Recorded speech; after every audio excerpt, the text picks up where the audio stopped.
வாழ்க்கையே வெறுத்து போச்சு. வாழ்க்கையில எனக்கு உதவுறதுக்கு யாருமே இல்ல. நான் நிர்கதியா நிக்கிறேன். எனக்கு எந்த வழியுமே தெரியலையே! அப்படின்னு ஒரு இக்கட்டான நிலையில நீங்க நிக்கும் பொழுது, எந்த தப்பான முடிவும் எடுத்துறாதீங்க. உங்களை அந்த இக்கட்டுகளிலிருந்து, அந்த பிரச்சனைகளிலிருந்து காப்பாற்றுவதற்கு ஒருவன் இருக்கிறான். அப்படிங்கிறத நீங்க முதல்ல ஞாபகம் வச்சுக்கங்க. அவன் யார் தெரியுமா? திக்கற்றவர்களுக்கு தெய்வமே துணை என்று சொல்வார்கள் கேள்விப்பட்டிருப்பீங்க. அது மாரி திக்குகள் அனைத்தையுமே தன் கட்டுப்பாட்டில் வைத்திருக்கக்கூடிய ஒரு தெய்வம் உண்டு. அவன் வேறு யாரும் அல்ல. முருகப்பெருமான் தான். நீங்க உயிர குடுத்து கத்துறேன்னு சொல்லுவாங்க இல்லையா? அது மாரி அப்படி ஒரு இக்கட்டான சூழ்நிலை வரும்பொழுது, "முருகா! உன்னை இல்லாம என்னை யாரு காப்பாத்துவா? என்ன காப்பாத்த வா முருகா!" அப்படின்னு மட்டும் கூப்பிட்டு பாருங்க.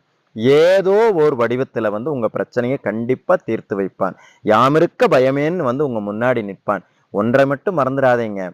காப்பாற்றியது வேறு வடிவமாக இருக்கலாம். ஆனால் காப்பாற்றியவன் அந்த கந்தசாமிங்கிறத மட்டும் மறந்துடாதீங்க. முருகன் இருக்க